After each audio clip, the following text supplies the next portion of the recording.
Voilà, on m'a demandé comment marchait ma perche. Alors c'est une perche, je ne vais pas faire la pub, mais s'ils veulent m'envoyer un chèque, il n'y a pas de problème. C'est une perche Baco que l'on trouve dans les jardineries. Il faut prendre la plus longue possible, je vais la déplier tout à l'heure.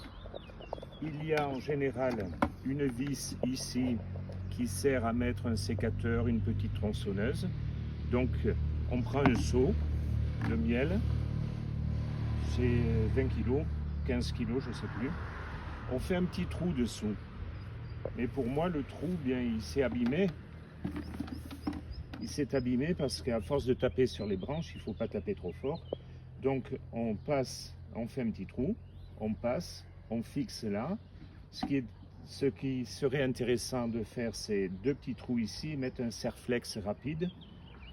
Et voilà. Et donc ensuite, eh bien, quand il y a un essaim, donc l'ouverture vers le haut. Quand il y a un essaim, on met la hauteur désirée. Et puis, s'il est perché, voilà la hauteur que nous avons. Imaginons un essaim là-haut. Dans ces cas-là, il ne faut pas que l'essaim soit contre un tronc. Il faut qu'il soit suspendu, comme une goutte d'eau. Et en général, je tape qu'une fois. Tac.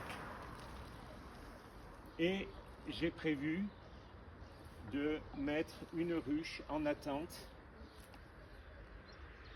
pour déverser. Et là, il y aurait la ruche. Voilà. Donc, c'est un montage pour vous expliquer. Il y a possibilité aussi de réduire la taille